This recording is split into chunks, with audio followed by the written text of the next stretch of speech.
Hi, good day. This is Ian, and I will be reporting clothes and styles. But before anything else, I would like to say sorry for the unnecessary noises since it is raining right now and there are children playing outside of the house. But of course, we will try to deliver the topic smoothly and clearly as possible so that everyone can understand.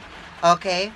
So before we get to the ballpark of this topic discussion, let us first define or know what are our target or what are our objectives after the topic discussion. Okay, first, define what is clothes and what is styles. Second, discuss the different types of clothes and styles. Lastly, discuss the difference of clothes and styles from the past to the present. Okay, let's move on to the proper discussion. Clothes are also known as clothing, attire, or apparel, are the things we wear to cover our body and to keep us warm.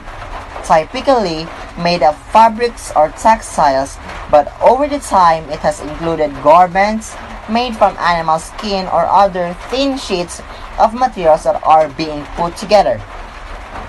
These are the type of clothing: sweater, dress, hoodies, t-shirts, and many more. Next is, let us define what is styles. Styles is a matter of doing something different from the usual. It's like the transition of usual to new, creative, or innovative presentation. In the fashion world, it's the way how an individual expresses himself or herself through the way or how she dresses. These are the type of styles: streetwear style, ethnic fashion style, hip-hop style, formal or casual style, and many more. Moving on to the transition of clothes and styles from the past up to now the present. From then, clothes and styles are based on the cultural living and belief of the people. I mean, it is based on the cultural aspect of the people. But over the time, cultural aspect change, so as the clothes and styles.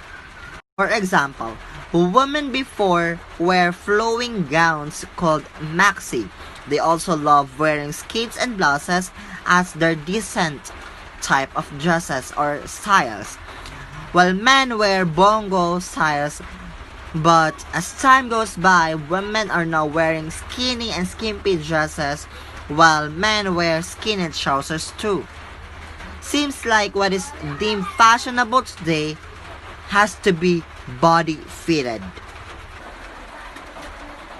What do I mean by that is that for your clothes to be fashionable, they have to be tight on your body. That whenever you walk on the road, you need to expose your contour of the body or your body frame or your body shape. In the past, women had dresses that covered them up so properly, and they never looked less feminine. It was also in those days that the cushion "sit like a woman" had the moral import of not exposing the female body. But today, women have overgrown such caution because they have different styles of dressing that expose the cleavages of their breasts, their backs, their tummies, and the curves of their buttocks and their laps. Men in the past, it was fashionable for men to put on shirts exposing their chests, especially by those who are hairy. But today, men do button up their shirts. But the fashion of sagging trousers and shorts are largely in vogue for men. By fashion of sagging, the trousers are let to expose some of the part of the buttocks.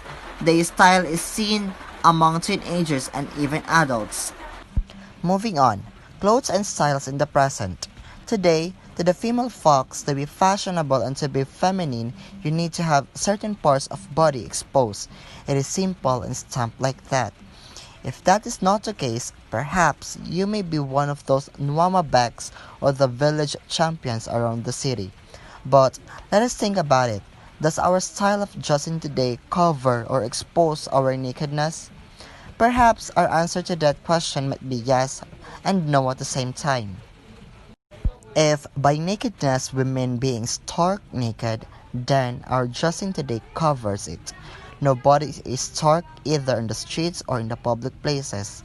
People cover up, though the issue is how properly covered up they are. But if nakedness women exposing parts of the body that are conventionally closed up, as in being properly or modestly dressed, then our dressing today exposes our nakedness. As it mentioned, covering up of our nakedness is the primary purpose of dressing.